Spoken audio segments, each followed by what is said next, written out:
In this video, we continue the proof that the Gaussian integers forms a Euclidean domain. The first thing that we need to do is we need to go back through a brief review about what we've already done. The Gaussian integers are defined to be the set of a plus bi, where a and b happen to be integers, and the Gaussian integers are a subring of the complex numbers. We've defined nu going from the Gaussian integers to the non-negative integers by the formula nu of a plus bi is simply equal to a squared plus b squared. And it's worth noting that if a plus bi is not 0, then nu of a plus bi is going to be at least as big as 1, because either a squared or b squared is going to be at least as big as 1. And finally, we showed that nu satisfied the first property of Euclidean valuation. In other words, we showed that if x and y are non-zero elements of the Gaussian integers, that nu of the product xy is bigger than nu of x, and it's also bigger than nu of y. So in this video, we need to try to show that nu satisfies the second property of Euclidean valuation. Well, the second property of Euclidean valuation says that if x and y are inside the domain and y is not equal to 0, then we have to be able to find q and r inside the domain such that x is equal to q times y plus r, and nu of r is strictly less than nu of y, or r is equal to 0. In the context of this problem, what we have to do is we have to show that if x and y are Gaussian integers, and we know that y is not equal to 0, then we can find q and r inside the Gaussian integers such that x is equal to q times y plus r, and the valuation on r, nu of r, has to be strictly less than nu of y, or of course r could be equal to 0. Now what we want to do is we want a strategy here. We want to use the fact that the Gaussian integers are a subring of the complex numbers to help us, because that will let us find a way of dividing by y that in some sense is cheating. So let's actually get our notation started. We're going to let x be equal to a plus bi, and y is going to be c plus di, and remember that y is not 0, so y prime exists inside the complex numbers, and in fact we know how to find y prime inside the complex numbers. Y prime inside the complex numbers is given by the formula y prime is equal to c over c squared plus d squared minus d over c squared plus d squared times I. And we can actually write this, if we want to, as c minus di times 1 over c squared plus d squared. Now, what I want to do is I want to be thinking in terms of the complex numbers. Inside c, we would divide x by y by looking at x times y inverse, and that would be a plus bi times c minus di times this fraction that happens to be inside the rational numbers, 1 over c squared plus d squared. And I know how to compute this. X times y inverse is going to be, and I want to compute this first, and that's going to be AC plus BD, and the complex part of that is going to be plus BC minus AD times I. And then all of this, of course, gets multiplied by 1 over c squared plus d squared. And so x times y inverse can be written as ac plus bd over c squared plus d squared plus bc minus ad over c squared plus d squared times I. And what I want to do is I want to look at what we've got here. What we have here are two ugly rational numbers. This and this are both rational numbers. So I want to actually write them as rational numbers. So we're going to let, let's see, I want to get back to my marker.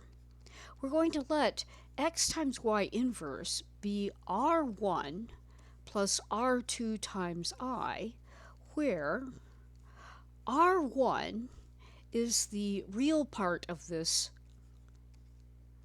complex number, and so it is the fraction ac plus bd over c squared plus d squared. And r2 is the imaginary part of x times y inverse, and it's going to be bc minus ad over c squared plus d squared. And these are both inside the rational numbers. And I want to think about what I know about rational numbers. And I'm going to basically think in terms of r1 and r2. What do I know about rational numbers? Well, r1 is a rational number. So that means that r1 lies between two integers. There is an integer k and k plus 1. So there is an integer k such that we have this particular picture, that r1 lies between these two things. And moreover, unless r1 is equally spaced between them, r1 is closer to one of these two things. And r1 is closer to one of the two integers. Unless, of course, r1 is equidistant. And what I'm going to do here is I'm going to be thinking in terms of sticking a little rational number that I'm going to call s1 here and s2 here. And so one of two things happens, actually one of three things happens. We either have s1 and s2 are both equal to 1/2, or s1 is smaller than s2, or s2 is smaller than s1.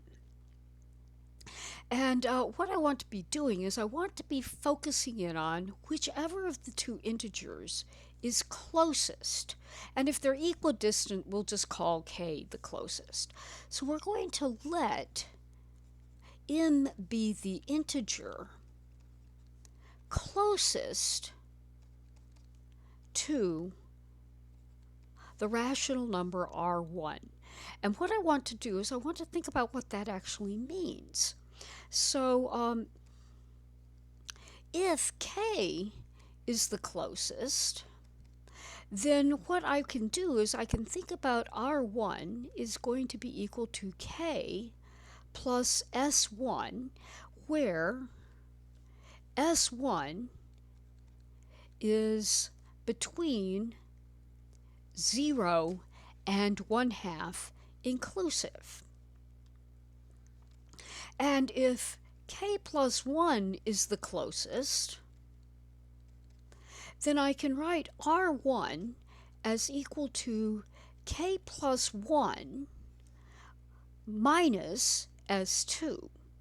And I kind of want to think about rewriting this ever so slightly as k plus 1 plus minus s2. And so I have, and this is where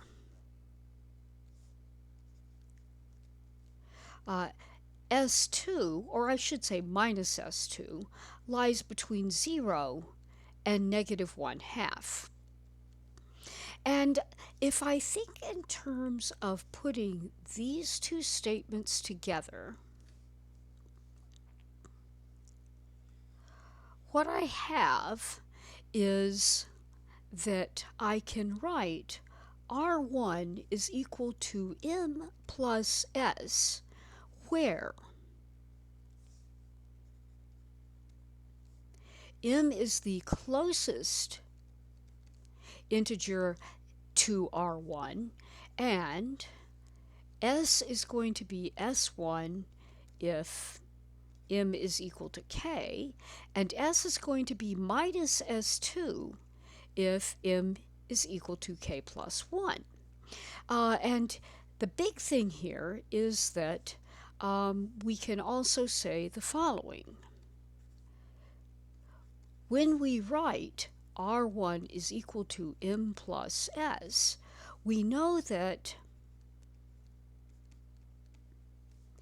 s is trapped between, let me make this just a little bit clearer. S is trapped between -1/2 and +1/2, and it might be equal to +1/2. Now, we can do the same kind of thing with R2. So the same kind of thing happens with R2. So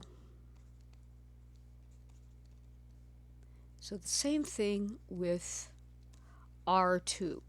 We have R2 is trapped between an integer L and an integer L plus 1, and this is T1 and this is T2, and we can write R2 is going to be equal to, let's call it n plus t, where n is the integer that is closest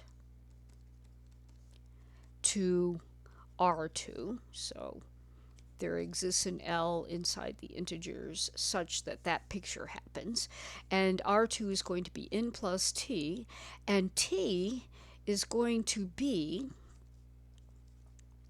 T1 if n is equal to L, and it's going to be minus T2 if n is equal to L plus 1, and in either case, t is going to be trapped between plus and minus 1/2.